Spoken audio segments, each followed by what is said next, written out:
مزید ایسے بیان سننے کے لیے چینل کو سبسکرائب اور لائک 23 سال حضور کو وقت ملا، مختصر وقت ظاہراً تبلیغ کرنے کے لیے۔ پوری دنیا میں دین بھی پھیلانا ہے۔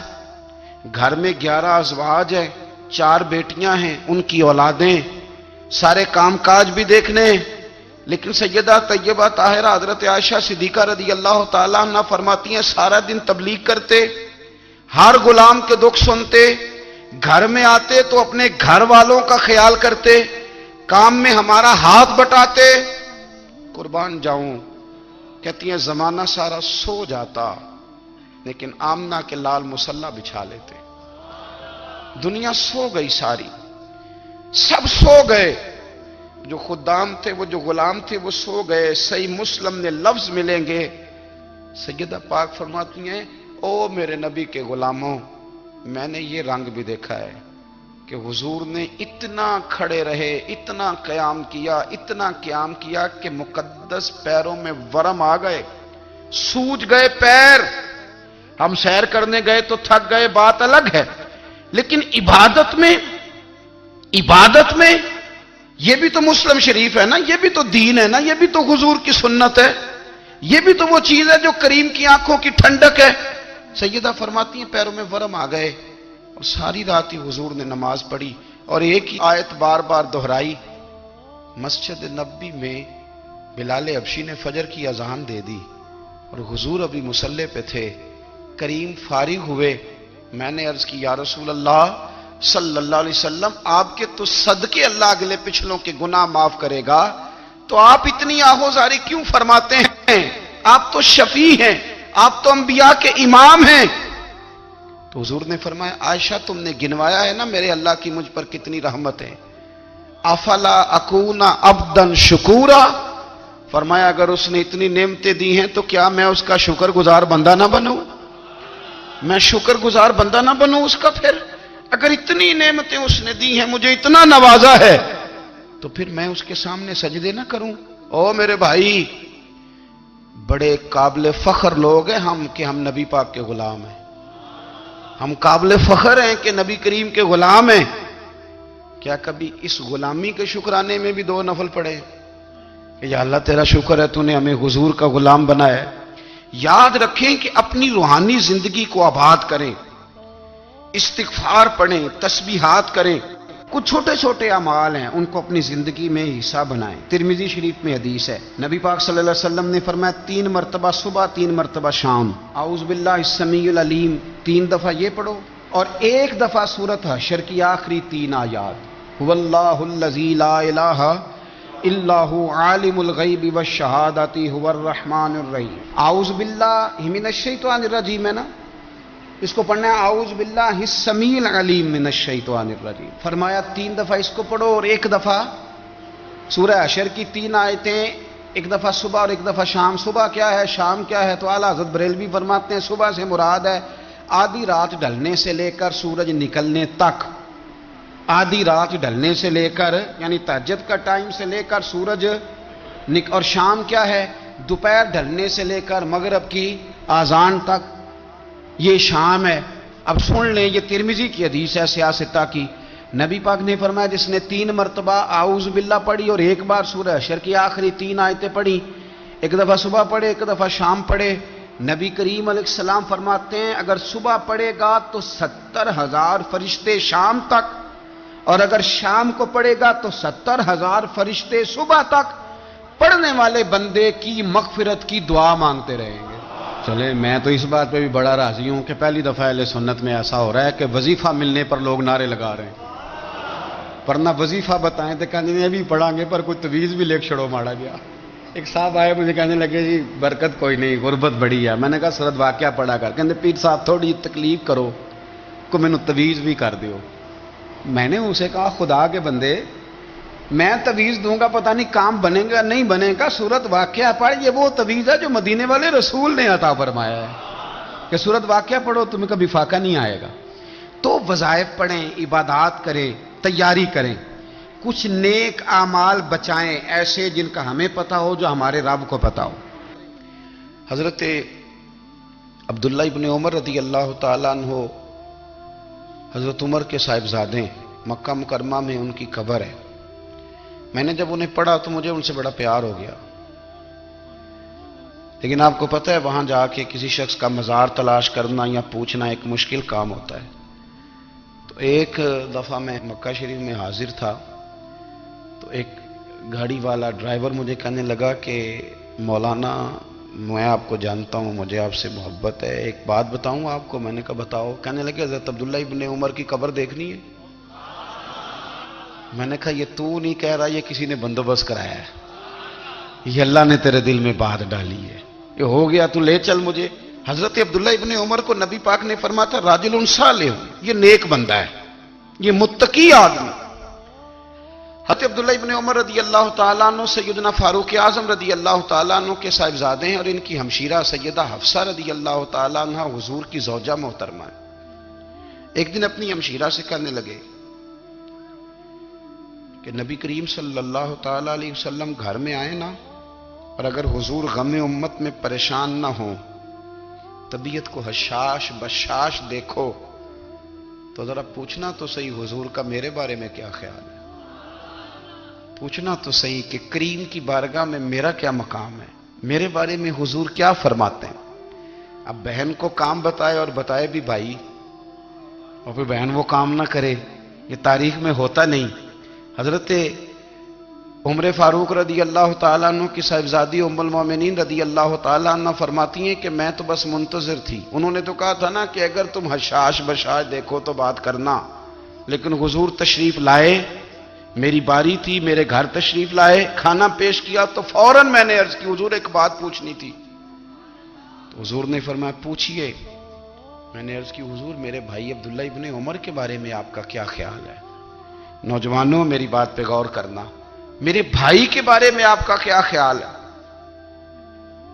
تو نبی کریم صلی اللہ تعالیٰ علیہ وآلہ وسلم نے میری طرف دیکھا، اور پھر حضور زیر لب تھوڑا مسکرائے، اور بریلی کے امام کہتے ہیں کہ حضور مسکرا دیتے تھے نا تو جو بڑا دکھی ہوتا تھا وہ بھی ہنس پڑتا تھا۔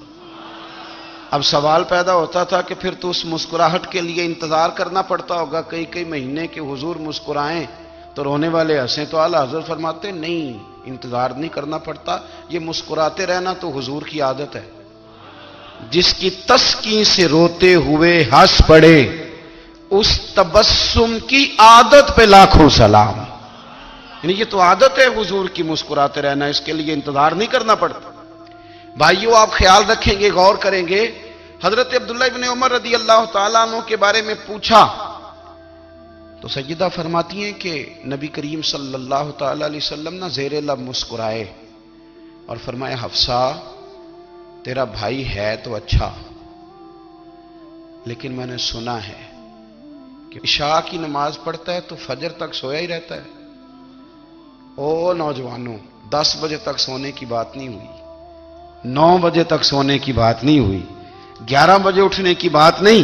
حضور فرمانے لگے میں نے سنا ہے کہ عشاء کی نماز پڑھ کے سو جاتا ہے اور فجر تک سویا ہی رہتا ہے، اسے چاہیے کہ تہجد کے وقت اٹھا کرے، اللہ کی بارگاہ میں حاضر ہوا کرے، آہوزاری کرے، سجدے کرے، عبادت کرے، اٹھتا ہے اور فجر میں جا کے اٹھتا ہے۔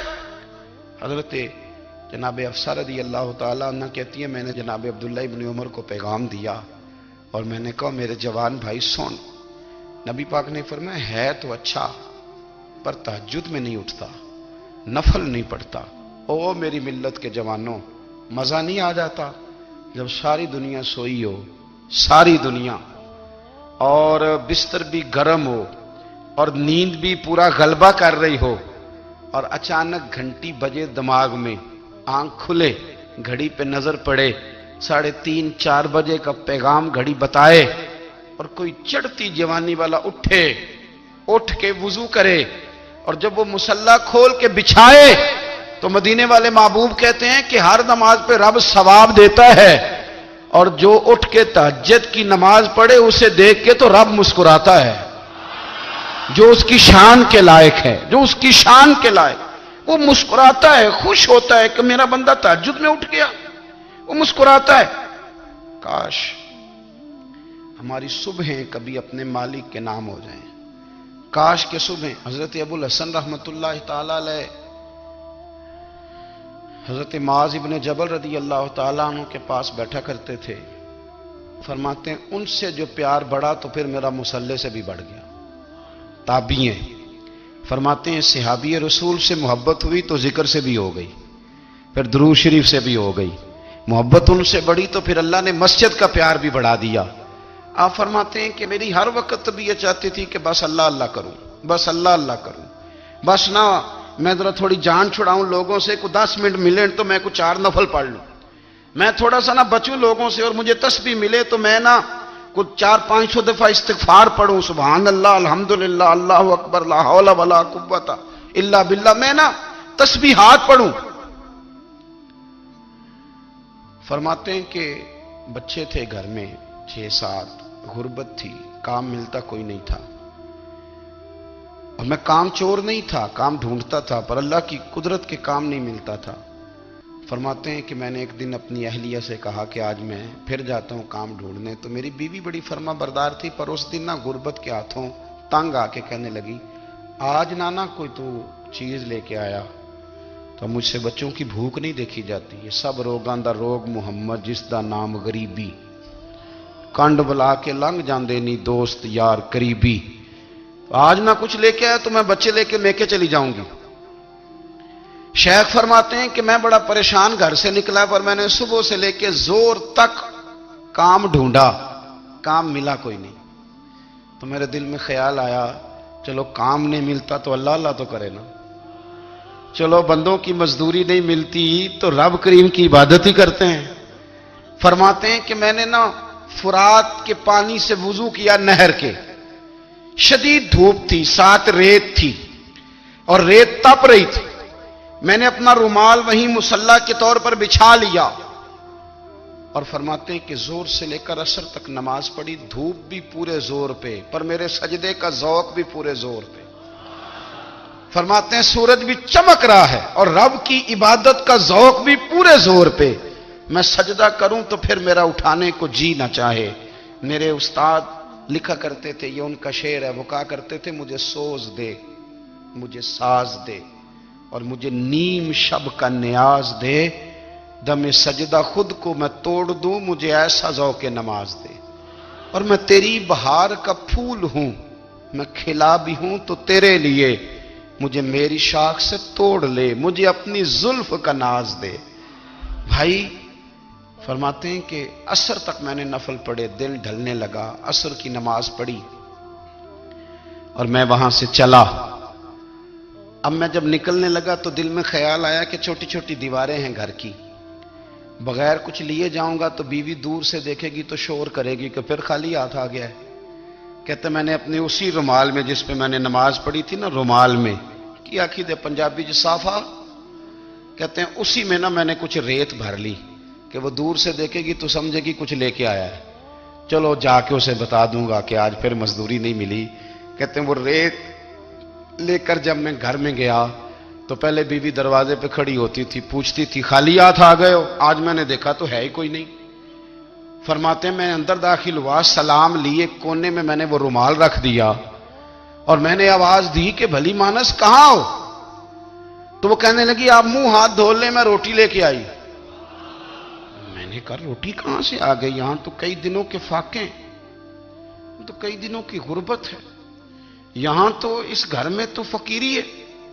فرماتے ہیں کہ وہ روٹی لے کے آئی اور اس وقت کی جو موجودہ نعمتیں تھیں, سمجھ لیں سلاد, اچار, ہر چیز ساتھ لائی. میں نے کہا کہ بچے کہاں گئے, کہنے لگی وہ کھانا کھا کے کھیلنے گئے, آپ کھانا کھا لیں آ جاتے. کھانا اس نے چن دیا. میں نے حیرت انگیز لہجے میں ساری نعمتیں اپنے دسترخوان پہ دیکھ کر کے بیوی سے پوچھا یہ کہاں سے آیا کھانا, بچوں کو تو نے کہاں سے کھانا کھلایا, یہ سارا کچھ کیسا ہے. تو کہنے لگی پتہ نہیں آج آپ کس کریم کی مزدوری کرنے چلے گئے تھے, پتہ نہیں کس کریم کی, میرے گھر میں تو اتنی نعمتیں آئی ہیں کہ مجھ سے سنبھالی نہیں جا رہی, اتنا اناج ہے, اتنا گندم ہے, کس کریم کے دروازے آج چلے گئے تھے. یہ کہتے کہتے وہ اٹھی اور اٹھ کر کے کہنے لگی پہلے ہی بڑا کچھ آیا تھا، اب کیا لے آئے ہو؟ اور جا کر کے نا اس نے وہ ریت والا رومال کھولا، کہنے لگے میں تو لے کے آیا تھا ریت، تو میرے رب نے اسے بھی سونے اور ہیرے بنا دیا تھا۔ جب آپ کی توجہ اللہ کی جانب، میرے نبی پاک صلی اللہ تعالی علیہ وسلم نے فرمایا ہر چیز اپنے رب سے مانگ، ہر چیز مانگ، ہر چیز مانگ۔ یا رسول اللہ کیا کچھ؟ میرے محبوب نے فرمایا تیرے گھر میں نمک بھی ختم ہو جائے تو وہ بھی اپنے رب سے مانگا کر، تو مانگنا وہ تجھے دے گا، تو اس کی بارگاہ میں کشکول طلب دراز تو کرنا۔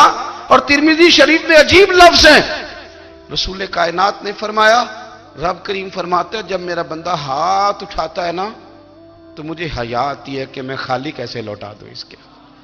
اتنے بڑے بادشاہ کی بارگاہ میں، او بھائی لوگوں سے عزتیں تلاش کرتے ہو تو وہ کیا تمہیں عزت دیں گے؟ وہ تو کل اچھا کہتے ہیں پرسوں برا کہنے لگ جاتے ہیں۔ لوگوں کے سامنے گڈ بک میں آنا چاہو گے تو وہ تو سویرے تمہارے بارے میں کچھ کہیں گے، شام کچھ اور کہیں گے۔ اپنی روحانی زندگی آباد کریں، اپنے مسلح کو وقت دیں، اور دنیا سے چھپ کر اس موبائل کو بند کر کے اور اپنے آپ سے بھی چھپ کے اور تنہا ہو کے چھپا کے سارا کچھ اپنے آنسو اپنے رب کی بارگاہ میں پیش کریں، اس کے حضور حاضری دیں۔ سنو نا ترمذی کی حدیث، اور اسے یاد رکھنا، نبی پاک علیہ السلام نے فرمایا اپنے دکھ لوگوں کے سامنے نہ بیان کرنا، سیٹھوں نوابوں کو نہ بتاتے پھرنا، دنیا داروں کے سامنے جا کے نہ رونا کہ میں تکلیف میں ہوں۔ فرمایا اگر دنیا داروں کو دکھ بتاؤ گے رب تمہیں کبھی غنی نہیں کرے گا۔ اور لوگ ہیں کہ الٹا مذاق اڑائیں گے۔ آپ کی جس سے بڑی پکی یاری ہے نا، پکی، وہ تب تک پکی ہے جب تک آپ نے 50,000 مانگا نہیں، اور جس وقت آپ نے کہہ دیا کہ میں مجبور ہوں میری مدد کر تو پھر ختم ہو گئی دوستی۔ لوگوں کی تعلقات آپ کے ساتھ تب تک ہیں جب تک آپ ان سے کوئی ضرورت وابستہ نہیں کرتے۔ کریم محبوب فرمانے لگے بندوں کے سامنے دکھ نہ بیان کرنا، اللہ تجھے کبھی غنی نہیں کرے گا۔ تو اپنے دکھ اپنے رب کو بتا، تو دعائیں مانگ، تو اس کی بارگاہ میں حاضر ہو، تو اس کے حضور عرض کر۔ فرمایا اپنے دکھ اپنے رب کو بتا، وہ جلدی کرے یا دیر سے کرے تجھے ساری دنیا سے بے نیاز کر دے گا، تجھے کسی کا محتاج نہیں رہنے دے گا۔ اپنے مسلح کو، اپنی دعاؤں، ایک بزرگ فرماتے ہیں میں نے دعا مانگنے کا طریقہ اپنی بیوی سے سیکھا۔ دعا مانگنے کا طریقہ اپنی، سیکھنے والے تو اپنے بچوں سے بھی سیکھ لیتے ہیں، سیکھنے والے تو ہر ایک سے سیکھتے ہیں۔ وہ کہتے ہیں میں نے دعا مانگنے کا سلیقہ اپنی بیوی سے سیکھا ہے۔ حضرت وہ کس طرح؟ فرمانے لگے میری بیوی نے نا مجھے کوئی کام بتایا، کچھ پیسوں کی ضرورت کے لیے کہا، تو میں نے اسے کہا کہ بھئی ابھی میرے پاس نہیں ہے، کچھ دنوں میں آتے ہیں تو میں دے دوں گا۔ عورتوں کی عادت ہوتی ہے وہ بار بار یاد کراتی ہیں، 2-4 دنوں کے بعد پھر اس نے کہا حضرت وہ میں نے کہا تھا کچھ پیسے، میں نے اسے کہا کہ ابھی میرے پاس نہیں ہے، کچھ دنوں میں ملتے ہیں تو میں تمہیں دے دوں گا۔ اس نے کچھ دنوں کے بعد پھر کہا حضور وہ میں نے کچھ پیسے کہے تھے۔ فرماتے میں نے ڈانٹ دیا، میں نے کہا کہ کیا تو روز مجھے شرمندہ کرتی ہے، کہا نا میرے پاس نہیں ہے، ہوں گے تو دے دوں گا، تو روز یاد کراتی ہے۔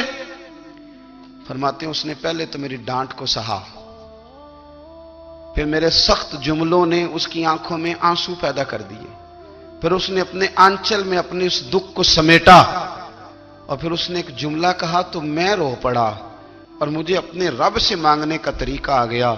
مجھے کہنے لگی حضرت جی آپ نے ڈانٹ دیا، میں نے سہ لیا، پر آپ ہی میرے شوہر ہیں، بتائیں نا آپ سے نہ کہوں تو میں کس سے جا کے کہوں۔ فرماتے ہیں میں رو پڑا، اور میں کھل کے رویا، اور میں تڑپ کے رویا، اور پھر میری سسکیاں بند گئیں۔ تو مجھے کہنے لگی آپ کو کیا ہوا؟ میں نے کہا مجھے بھی دعا مانگنی آ گئی ہے۔ جب میں اسے کہوں گا نا اللہ تو ہی میرا رب ہے، میں تجھ سے نہ کہوں تو میں کس سے جا کے کہوں؟ میں کیوں کسی بندے سے سوال کروں؟ میں کیوں کسی دنیا دار سے کہوں؟ میں تیرے بندوں کا، نیک بندوں کا وسیلہ لے کے، تیرے محبوب کی غلامی لے کے تیری بارگاہ میں آیا، تجھ سے نہ مانگوں تو کس سے مانگوں؟ سمجھ آ گئی ہے؟ جب میں اس رنگ میں مانگوں گا تو پھر رب میرے اوپر بڑا ہی فضل فرمائے گا، وہ میرے اوپر بڑی رحمت کرے گا، وہ میرے لیے آسانیاں کرے۔ عزیز دوستو ہم اس طرح کرنے لگ گئے ہیں کہ ہم نے نا اپنے تعلقات پر اعتماد کرنا شروع کر دیا ہے۔ میرے تعلقات بہت ہیں، ہم نے اپنی دولت پر اعتماد کرنا شروع کر دیا ہے، میرے پاس دولت بہت ہے، ہم نے اپنے علم پر، اپنی شہرت پر اعتماد کرنا شروع کر دیا ہے کہ میرے پاس فلاں چیز بہت ہے. یاد رکھنا، جب بے نیاز اپنی صفت بے نیازی دکھاتا ہے تو بڑی بڑی دولتوں والے مجبور نظر آتے ہیں. بھائیو، جب انسان کا رشتہ اپنے مالک کے ساتھ ہوتا ہے پھر تو غم بھی کچھ نہیں کہتے، پریشانیاں بھی کچھ نہیں کہتی، پھر تو زندگی صبر والی، پھر تو زندگی توکل والی، پھر تو زندگی بھروسے والی. پھر انسان اپنے آپ کو رسوا نہیں کرتا. دنیا داروں سے امیدیں اس کی ختم ہو جاتی، امیدیں اللہ رسول سے لگا لیتا ہے، مضبوط ہو جاتا ہے، مضبوط، طاقتور ہو جاتا ہے، خوددار ہو جاتا ہے، باوقار باعزت ہو جاتا ہے. حضرت بہلول دانا رحمت اللہ علیہ بیٹھے تھے تو ہارون رشید حج کر کے آ رہا تھا. تو رستے میں حضرت شیخ سے ملاقات ہو گئی تو السلام علیکم کے بعد کہنے لگا، حضور کوئی حکم ہو تو بتائیے گا. تو حضرت بہلول دانا فرمانے لگے، تیرا رب کون ہے؟ اس نے کہا اللہ. تو فرمایا میرا کون ہے؟ کہا اللہ. فرمانے لگے تو بڑا ہی بیوقوف ہے، کیا تو یہ سمجھتا ہے کہ رب ہارون رشید کو تو دے گا اور بہلول دانا کو بھول جائے گا؟ تیرا بھی وہی رب ہے، میرا بھی وہی رب ہے. اس نے اگر تجھے دے کے آزمایا ہے تو ہو سکتا ہے مجھے نہ دے کے آزما رہا ہو. جب اس کی حکمت کے تقاضے ہوں گے تو عطا کرے گا اور دے گا. تو جا اپنا کام کر. بھائی، اپنی روحانی زندگی، اپنی عبادات، اپنے وظائف، اپنے روزمرہ کے معاملات، اپنی دعائیں، اپنا استغفار. دیکھو کوئی مشکل کام تو نہیں، 2 رکوع ہیں سورہ واقعہ کے، اگر رات کو پڑھ لی جائے تو. میں کس طرح یہ بات بیان کروں کہ تعویذ بانٹنا آسان ہے اور وظیفہ بتانا مشکل ہے؟